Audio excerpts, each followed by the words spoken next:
नमस्कार, जय महाराष्ट्र. मी स्मिता सावंत, उद्धव बाळासाहेब ठाकरे पक्ष, उपजिल्हा संघटिका. आम्ही आता जे काय आदेश येतो मातोश्रीवरनं त्याचं पालन 100% करत असतो. महाविकास आघाडीमध्ये आत्ता उमेदवारी जी राजेंना दिलेली आहे, राजे हे प्रत्येक घराघरात पोचलेल्या एक महिलांची किंवा एक छोट्या मुलापासून एका मोठ्या वृद्धापर्यंत प्रत्येकांशी त्यांचं चांगलं रिलेशन आहे. आणि जयश्रीताईंनी जे काही केलं त्या म्हणतात की मी महिलांसाठी काम करण्यासाठी गेलेले. आत्तापर्यंत महाविकास आघाडीमध्ये त्यांनी महिलांसाठी काय केले हे जरासं मला त्याचं उत्तर हवं आहे. आणि राजे घराणं हे कोल्हापूरचे राजे आहेत आणि त्यांना मानणारा वर्ग खूप मोठा आहे. आणि महाविकास आघाडीकडनं त्यांना जी उमेदवारी दिली आहे काहीतरी विचार करूनच दिलेली आहे.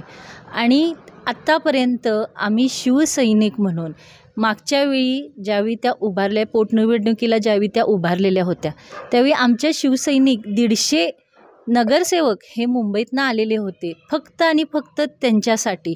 बाकी काही नव्हतं की बाबा आपली महाविकास आघाडीचं एक सत्ता यावी म्हणून.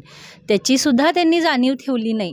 आणि त्यांनी परस्पर जाऊन शिंदे गटात त्याच्या आधी अण्णांना आम्ही सोडलेली होती. हा किल्ला जो होता तो बालेकिल्ला आमच्या शिवसैनिकांचा होता.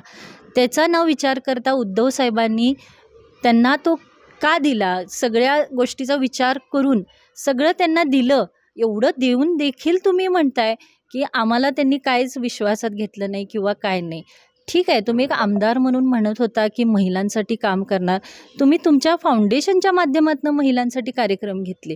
खरं एक महाविकास आघाडीच्या ह्याच्यातनं काहीच केलेलं नाही आहे महिलांसाठी.